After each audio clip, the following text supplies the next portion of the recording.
बिस्मिल्लाहिर्रहमानिर्रहीम। तो स्टार्ट करते हैं आज की क्लास। आज का जो टॉपिक है हमारे पास वो है ऑपरेटर्स इन पीएचपी। स्टार्ट करते हैं। So first of all operators क्या होते हैं? Operators are used to perform operations on variables and values. तो ऑपरेटर्स की हेल्प से हम लोग ऑपरेशंस को परफॉर्म करते हैं वेरिएबल्स और उनकी वैल्यूज पर। PHP divide the operators in the following groups. PHP के अंदर हमारे पास ऑपरेटर्स डिफरेंट ग्रुप्स में डिवाइडेड हैं, जिसमें है arithmetic operators, assignment operators, comparison operators, increment decrement operators, logical operators और टर्नरी ऑपरेटर्स। तो इन सबको हम लोग वन बाय वन जो है डिस्कस करेंगे। सबसे पहला ऑपरेटर हमारे पास है पीएचपी अरिथमेटिक ऑपरेटर। अब ये ऑपरेटर क्या होता है, ये क्या काम करता है, ये पढ़ते हैं। The PHP arithmetic operators are used with numeric values to perform common arithmetical operations such as addition, subtraction, multiplication, etc. तो PHP arithmetic operator के थ्रू हम लोग जो है कॉमन अरिथमेटिकल ऑपरेशंस परफॉर्म कर सकते हैं, जैसे एडिशन है, सब्ट्रैक्शन है, मल्टीप्लिकेशन है, डिवीजन है और मॉड्यूलस है। तो इन सबको हम लोग प्रैक्टिकली भी करके देख लेते हैं। इसके लिए हम सबसे पहले आ जाते हैं अपने जैम के फोल्डर में। इसके अंदर हमारे पास htdocs का फोल्डर है, उसको ओपन कर लेते हैं। यहाँ पर हमारे पास एक फोल्डर बना हुआ है ऑपरेटर्स के नाम से, इसको ओपन कर लेते हैं और इसको मैं अपने विजुअल स्टूडियो कोड में ओपन कर लेती हूँ CDM को ओपन करके। तो ये मेरे पास मेरा फोल्डर जो है मेरे उसमें विजुअल स्टूडियो कोड में जो है ओपन हो गया है। अब मैं यहाँ पर एक फाइल क्रिएट कर लेती हूँ index.php के नाम से। यहाँ मेरी फाइल क्रिएट हो गई है index.php की। अब यहाँ पर मैं PHP के टैग को ओपन कर लेती हूँ और PHP के टैग को क्लोज कर देती हूँ, ताकि अब यहाँ पे मैं आराम से PHP की कोडिंग कर सकूँ। तो अब मुझे एग्जांपल्स करनी है अरिथमेटिक ऑपरेटर की। तो सबसे पहले यहाँ पर मैं दो वेरिएबल्स बना लूंगी। तो पहला वेरिएबल मैं बना लेती हूँ $x और इसको वैल्यू दे देती हूँ 20, और दूसरा वेरिएबल मैं बना लेती हूँ $y और इसको वैल्यू दे देती हूँ 30।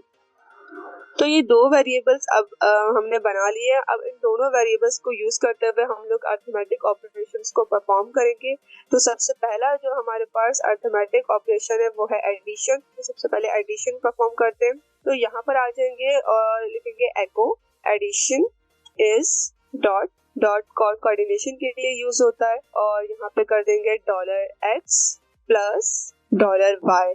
तो यहाँ पे हमारे पास क्या होगा, सबसे पहले एक छोटा सा मैसेज है एडिशन इज, और उसके बाद $x प्लस $y, मतलब यहाँ पर इन दोनों वेरिएबल्स का जो है एडिशन परफॉर्म होगा। उसके बाद जो भी वैल्यू जो है एडिशन के बाद रिजल्ट होगी वो हमारे पास प्रिंट हो जाएगी। तो देखते हैं कि ये काम कर रहा है या नहीं। तो इसको ब्राउजर पर रन करके देखते हैं। उसके लिए सबसे पहले अपना जैम कंट्रोल पैनल ओपन कर लेते हैं। यहाँ पे मैंने अपाचे और माइस्क्ल दोनों को स्टार्ट कर दिया है। अब अपना ब्राउजर ओपन कर लेते हैं। ब्राउजर में अब लिखना है लोकल होस्ट के बाद कॉलम, पोर्ट नंबर 80, उसके बाद आपके फोल्डर का नाम जो है ऑपरेटर्स स्लैश, उसके बाद फाइल नेम जो है index.php। तो रन करते हैं। तो हमारे पास यहाँ लाइन नंबर 4 पे कोई भी एरर आ रहा है, तो देख लेते हैं एरर क्या बोल रहे हैं वो। अच्छा, ये एरर नहीं है हमारे पास, ये वार्निंग है unknown numeric value encountered in। तो यहाँ पे कोई नॉन न्यूमेरिक वैल्यू जो है वो दे दी हमने, तो इसकी वजह से वो थोड़ा सा कंफ्यूज हो रहा है। तो हम इसको हटा देते हैं। तो अब यहाँ पे आप देख सकते हैं सिंपली 50 जो है एडिशन जो है होकर हमारे पास आंसर आ गया है। अब देखते हैं सेकंड जो है हमारे पास वो है सब्ट्रैक्शन। तो अब देखते हैं सब्ट्रैक्शन हो रहा है या नहीं। सब्ट्रैक्शन के बाद मल्टीप्लिकेशन करेंगे, मल्टीप्लिकेशन के बाद फिर डिवीजन करेंगे। तो यहाँ पर आ जाते हैं एको माइनस $y। तो यहाँ पे हमारे पास 10 आंसर आना चाहिए। तो देखते हैं 10 आंसर आ रहा है। तो यहाँ -10 बिल्कुल आंसर आ रहा है। लाइन ब्रेक नहीं हो रही है, तो लाइन को ब्रेक कर देते हैं। यहाँ पे आ जाते हैं .br और इसको यहाँ से कॉपी करते हैं और यहाँ पर भी पेस्ट कर देते हैं। तो अब ये आपको और अच्छे से नजर आएगा। 50 हमारे पास जो एडिशन का आंसर है, -10 जो हमारे पास सब्ट्रैक्शन का आंसर है। इसके बाद आ जाते हैं मल्टीप्लिकेशन पर। तो यहाँ से मैं पूरा इसको कॉपी करती हूँ और यहाँ नीचे लाकर पेस्ट कर देती हूँ और साइन चेंज कर देते हैं मल्टीप्लिकेशन में। और अब देखते हैं मल्टीप्लिकेशन हो रही है या नहीं। तो हमारे पास मल्टीप्लिकेशन भी हो रही है। मल्टीप्लिकेशन के बाद है डिवीजन। तो यहाँ पर दोबारा से आते हैं, पेस्ट करते हैं और साइन चेंज कर देती हूँ डिवीजन में। ब्राउजर पे आते हैं, रन करते हैं। तो मेरे पास डिवीजन भी हो गई है। अब लास्ट जो हमारे पास रह गया है वो मॉड्यूलस। मॉड्यूलस बेसिकली क्या करता है, हमारे पास जब हम किसी भी दो नंबर्स के दरमियान को डिवीजन करते हैं तो हमारे पास दो चीजें आती हैं, आंसर और रिमाइंडर। तो आंसर तो हमें डिवीजन करके मिल जाता है, मॉड्यूलस से हमें क्या होगा, हमें रिमाइंडर जो है मिलेगा जो भी उस डिवीजन से रिजल्ट में आया होगा। तो अब देखते हैं अब यहाँ पर क्या होगा कि $x और $y के दरमियान जो डिवीजन है उसमें जो रिमाइंडर आया होगा वो हमें मॉड्यूलस के थ्रू मिलेगा। और मॉड्यूलस का जो ऑपरेटर होता है वो परसेंटेज के जैसा होता है। तो यहाँ पे हम लोग यहाँ पे अब हम लोग परसेंटेज का साइन लगा लेते हैं जो कि हमारे पास मॉड्यूलस है। यहाँ आते हैं ब्राउजर पर, रन करते हैं तो हमारे पास क्या रिमाइंडर आ रहा है, 20। तो मतलब जब इन दोनों नंबर्स के दरमियान डिवीजन हुआ होगा तब आंसर आया होगा 0.666 और रिमाइंडर क्या होगा, 20। तो ये था हमारे पास तमाम अर्थमेटिक ऑपरेशंस। आई होप आप लोगों को अच्छे से समझ में आ गए हों। तो अब आगे बढ़ते हैं अपने सेकंड ऑपरेटर की तरफ जो है असाइनमेंट ऑपरेटर्स। तो the PHP assignment operators are used with numeric values to write a value to a variable। अब जिसको आप नॉर्मल लैंग्वेज में इक्वल्स टू कहते हैं उसको वही हमारे पास जो है असाइनमेंट ऑपरेटर है, लेकिन यहाँ पे वो एज इक्वल टू वर्क नहीं करता। यहाँ पे हमारे पास असाइनमेंट ऑपरेटर है तो वो हमारे पास क्या काम करता है, the left operand gets set to the value of the expression on the right. मतलब आपके लेफ्ट पर जो भी ऑपरेंड मौजूद है उसको आपके राइट वाली एक्सप्रेशन में मौजूद तमाम वैल्यू को असाइन कर देता है। मतलब यहाँ पर आते हैं, आपने देखा होगा यहाँ पे मैंने एक वेरिएबल बनाया था $x और उसको इज इक्वल्स टू किया था 20। तो यहाँ पे मैंने किया जो $x को जो है मैंने 20 वैल्यू असाइन की, मैंने इक्वल्स टू का साइन लगाकर जो हमारा असाइनमेंट ऑपरेटर है उसके जरिए मैंने इस 20 वैल्यू को इस $x को असाइन कर दिया, इसलिए इसको असाइनमेंट ऑपरेटर कहते हैं। तो यहाँ पे आपके पास और डिफरेंट ऑपरेटर आपको नजर आ रहे होंगे, x plus is equals to y। तो इसको मतलब है x is equals to x plus y। तो ये हमारे पास एक एडिशन करने का एक और सिंपल जो है तरीका है। तो ये देखते हैं ये किस तरह काम करता है। तो आ जाते हैं अपने विजुअल स्टूडियो कोड पे दोबारा, और इन सबको मैं जो है कमेंट कर देती हूँ। इसको कमेंट करने के बाद अब हमारे पास एक और तरीका है इस तरह की चीजों को प्रिंट करवाने का। सबसे पहले आज मैं अपना एक और वेरिएबल बना लेती हूँ रिजल्ट के नाम से, और रिजल्ट को मैं इक्वल कर देती हूँ $x is equals to $y। मतलब इसके एडिशन का जो भी आंसर होगा वो असाइन कर दिया किसको, $रिजल्ट को, और उसके बाद प्रिंट करवा दिया $रिजल्ट को। तो देखते हैं कि अब इन दोनों का एडिशन है 50, तो क्या इस तरह से एडिशन हो रहा है या नहीं, तो इसको देख लेते हैं। बिल्कुल एडिशन हमारे पास हो रहा है, यहाँ पे 50 आंसर आ गया है। तो मतलब इस तरह से भी हम एडिशन कर सकते हैं। सेकंड है माइनस, तो यहाँ पे हम लोग यहाँ पे प्लस को हटाकर माइनस कर देते हैं। तो अब देखते हैं कि क्या -10 आ रहा है या नहीं। तो -10 भी आ रहा है, मतलब इस तरह से हम सब्ट्रैक्शन भी कर सकते हैं। मल्टीप्लिकेशन चेक कर लेते हैं, मल्टीप्लाई लगा देते हैं, यहाँ पर रन करते हैं तो मल्टीप्लिकेशन भी हो रही है। फिर लास्ट रह जाता है डिवीजन, डिवीजन को भी चेक कर लेते हैं तो यहाँ पर हमारे पास डिवीजन भी हो रही है। तो मतलब हम इस तरह से भी जो है तमाम अर्थमेटिक ऑपरेटर्स को यूज कर सकते हैं। तो ये था हमारे पास हमारा सेकंड ऑपरेटर असाइनमेंट ऑपरेटर। अब आ जाते हैं थर्ड ऑपरेटर जो है हमारे पास comparison operator. So comparison operator क्या करता है, the PHP comparison operators are used to compare two values number और स्ट्रिंग। तो कंपैरिजन का वर्ड जो है वो है कंपेयर, मतलब जो भी दो नंबर होंगे या दो स्ट्रिंग्स होंगी उनको आपस में कंपेयर करने के लिए हम लोग कंपैरिजन ऑपरेटर को यूज करते हैं। तो यहाँ सबसे पहले आपके पास जो ऑपरेटर है वो डबल इक्वल्स टू साइन है, जिसको हम लोग नेम देते हैं इक्वल, और इसको प्रैक्टिकली परफॉर्म करके दे देते हैं। ये करता क्या हमारे पास, returns true if $x is equal to $y। अच्छा, यहाँ पे हमें रिजल्ट ट्रू और फॉल्स में मिलता है।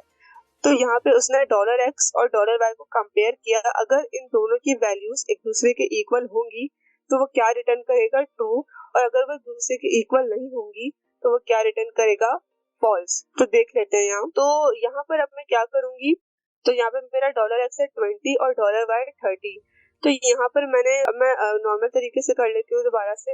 यहाँ पे मैं सबसे पहले जो है ब्रैकेट ओपन करूंगी और इस ब्रैकेट के अंदर जो है मैं लिख देती हूँ $x is equals to $y। तो यहाँ पर मैंने जो है कंपैरिजन ऑपरेटर लगा दिया कि प्रिंट करवा दो जो भी इसका आंसर है कि $x is equals to $y। अगर $x $y के इक्वल हो तो यहाँ पे $x की वैल्यू है 20 और $y की वैल्यू है 30। तो ये कंडीशन फॉल्स होगी तो फॉल्स ही आंसर आना चाहिए। तो यहाँ आते हैं, रन करते हैं। अच्छा, यहाँ पर कुछ भी नहीं आ रहा है, तो कुछ नहीं आ रहा है, तो इसका मतलब है फॉल्स। अब मैं यहाँ पे इसको कर देती हूँ 20, मतलब अब मैंने सेम कर दिया। तो अब यहाँ पे आ रहा है 1, 1 का मतलब क्या है, ट्रू।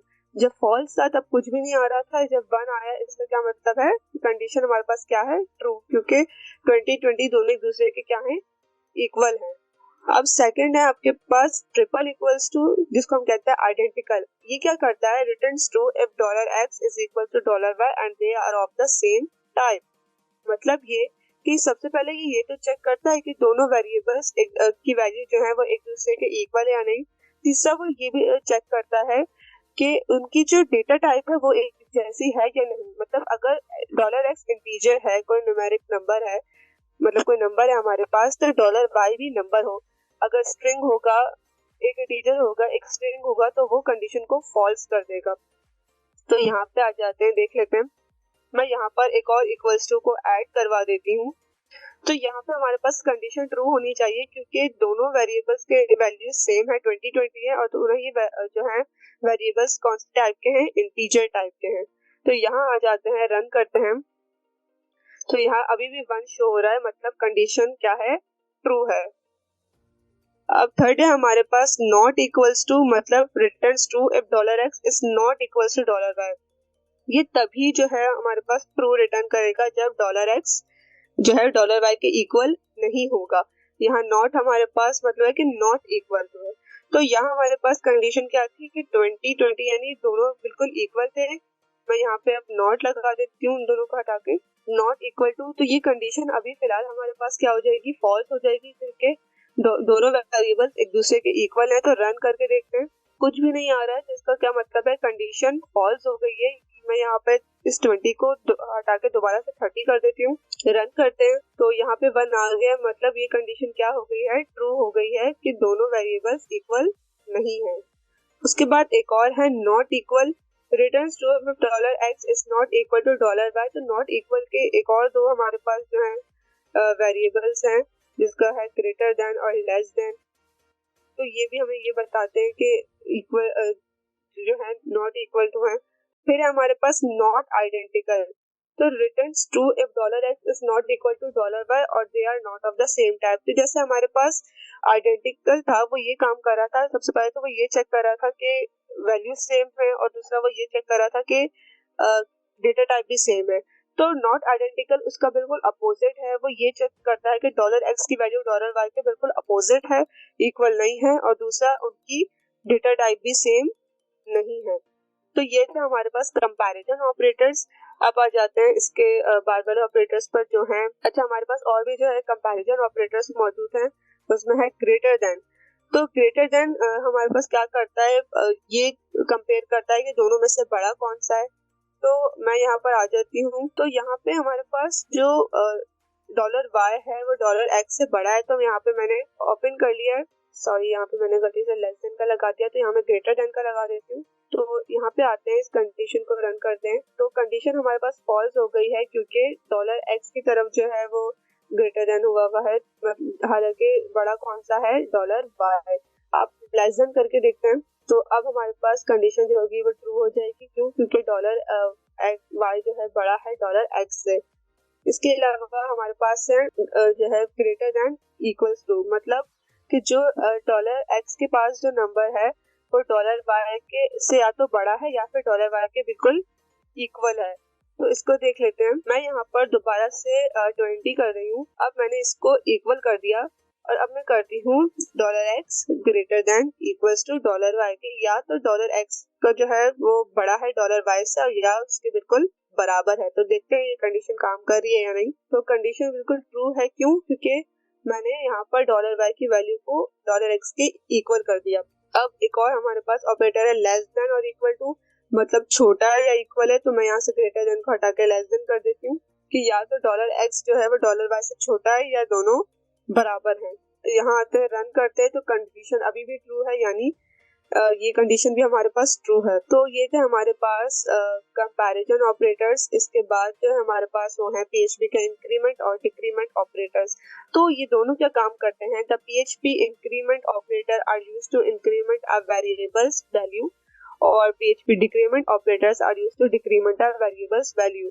मतलब वेरिएबल की वैल्यू को बढ़ाने के लिए हम इंक्रीमेंट ऑपरेटर को यूज करते हैं और उसकी वैल्यू को कम करने के लिए हम लोग डिक्रीमेंट ऑपरेटर को यूज करते हैं। तो यहाँ पे हमारे पास सबसे पहला जो है वो है प्री इंक्रीमेंट। तो ये क्या करता है, increment $x by 1 then returns $x। मतलब यहाँ पे ये सबसे पहले जो है, जो भी आपका नंबर होगा, जो भी आपकी जो वैल्यू होगी जो आपने $x को दी होगी, उसमें 1 को प्लस करेगा और फिर रिटर्न कर देगा $x को, जो भी उसमें वैल्यू आई होगी। तो करके देख लेते हैं इसको। यहाँ आते हैं और यहाँ पे प्रिंट करवा देते हैं प्लस प्लस x, सॉरी यहाँ पे मैंने डॉलर का साइन नहीं लगाया, प्लस प्लस $x। तो यहाँ आते हैं तो यहाँ आंसर आ गया 21। तो आप देख सकते हैं यहाँ पे $x था 20, जब मैंने इंक्रीमेंट ऑपरेटर को यूज किया तो कितना हो गया 22। और ये मैंने प्री इंक्रीमेंट को यूज किया था, जो कि पहले इंक्रीमेंट करता है उसके बाद उसे प्रिंट करता है। फिर हमारे पास पोस्ट इंक्रीमेंट है, return $x then increment $x by 1। अब पोस्ट इंक्रीमेंट हमारे पास क्या करता है, वो सबसे पहले प्रिंट करता है उसके बाद उसे इंक्रीमेंट करता है। तो आ जाते हैं, इसको भी करके देख लेते हैं। तो इसके अंदर पोस्ट इंक्रीमेंट के अंदर हम लोग वेरिएबल के बाद प्लस के साइन को लगाएंगे। अब आते हैं, रन करते हैं। तो यहाँ पे हमारे पास अभी भी 20 है। 20 क्यों है, क्योंकि पहले वो प्रिंट करता है फिर वो इंक्रीमेंट करता है। तो अभी से उसने क्या कर दिया, डायरेक्ट प्रिंट कर दिया। अब जब मैं उस वेरिएबल को प्रिंट करवाऊंगी तो उसकी वैल्यू क्या होगी 21, क्योंकि वो इंक्रीमेंट हो चुका है। उसके बाद है माइनस माइनस यानी प्री डिक्रीमेंट। तो ये क्या करता है, ये जहाँ पे प्री इंक्रीमेंट जो है वो 1 प्लस कर रहा है, वहाँ प्री डिक्रीमेंट 1 माइनस कर देता है। तो यहाँ आ जाते हैं और इसे हटा देते हैं और यहाँ मैं लगा देती हूँ 2 माइनस के साइन। तो अब आंसर आना चाहिए हमारे पास 19। तो आते हैं, यहाँ रन करते हैं। तो यहाँ पे मेरे पास आंसर आ गया है 19। उसके बाद लास्ट जो है हमारे पास वो है पोस्ट डिक्रीमेंट। तो पोस्ट डिक्रीमेंट हमारे पास क्या कर रहा है, returns $x then decrements $x by 1। तो वो हमारे पास सबसे पहले $x को रिटर्न करता है और उसके बाद उसकी वैल्यू को जो है कम करता है। तो अभी भी हमारे पास 20 आंसर आना चाहिए, क्योंकि पहले वो प्रिंट करेगा फिर वो इंक्रीमेंट करेगा और डिक्रीमेंट करेगा। तो मैं यहाँ माइनस कर देती हूँ। यहाँ पर आते हैं, रन करते हैं। तो 20 आंसर आ रहा है। तो ये भी हमारे पास बिल्कुल करेक्टली काम कर रहा है। तो ये था हमारा इंक्रीमेंट और डिक्रीमेंट ऑपरेटर। नेक्स्ट ऑपरेटर पर आ जाते हैं। अब हमारे पास लॉजिकल ऑपरेटर्स। तो लॉजिकल ऑपरेटर्स हमारे पास क्या करते हैं, जब PHP logical operators are used to combine conditional statements. जहाँ पे हमें कोई भी कंडीशन बनानी हो तो वहाँ पे हम लोग लॉजिकल ऑपरेटर्स को यूज करते हैं। यहाँ पे सबसे फर्स्ट ऑपरेटर है एंड, जिसको हम लोग एंड ही नेम से हम लोग उसको प्रोनाउंस करते हैं। और होता क्या है हमारे पास, true if both $x and $y are true. And हमारे पास बेसिकली क्या करता है कि अगर हमारे पास $x की कंडीशन और $y की कंडीशन बिल्कुल जो है ट्रू होगी, तभी ये हमारे पास ट्रू को रिटर्न करेगा। तो मैं यहाँ पर जो है 2 कंडीशंस बना लेती हूँ। अच्छा, अब यहाँ पे हम लोग कंडीशन बना लेते हैं लॉजिकल ऑपरेटर्स को यूज करते हुए, और कंडीशन हम लोग बनाने के लिए कंडीशनल स्टेटमेंट को यूज करेंगे। तो हम यहाँ पे इफ को यूज कर लेते हैं। तो मैं यहाँ लिखती हूँ इफ, तो मैं कर देती हूँ $x is equals to 20 and $y is equals to 20। मतलब कंडीशन मैंने ये बनाई है कि अगर $x इक्वल है 20 के और $y भी इक्वल है 20 के, तो प्रिंट कर दो हेलो वर्ल्ड को। तो एंड ऑपरेटर से क्या होगा कि जब तक हमारे पास ये जो लेफ्ट और राइट दोनों साइड की कंडीशन ट्रू नहीं होंगी, तब तक हमारे पास हेलो वर्ल्ड प्रिंट नहीं होगा। तो देख लेते हैं, अगर अभी तो हमारे पास कंडीशन ट्रू होगी क्योंकि दोनों क्या है वैल्यूज 20। तो रन करके देख लेते हैं। तो यहाँ हमारे पास हेलो वर्ल्ड प्रिंट हो रहा है, इसका मतलब कंडीशन ट्रू है। अगर मैं यहाँ से 20 को हटा कर दूं 30, तो अब देखते हैं कि अब हमारे पास हेलो वर्ल्ड प्रिंट होगा, नहीं होगा। क्यों? क्योंकि हमारे पास कंडीशन फॉल्स हो गई। एंड का मतलब है कि हमारे पास दोनों साइड की कंडीशन बिल्कुल ट्रू होनी चाहिए। जब तक वो दोनों कंडीशन ट्रू नहीं होगी तब तक हमारे पास जो भी हमें प्रिंट करवाना है वो प्रिंट नहीं होगा। तो उसके बाद हमारे पास एक और है और।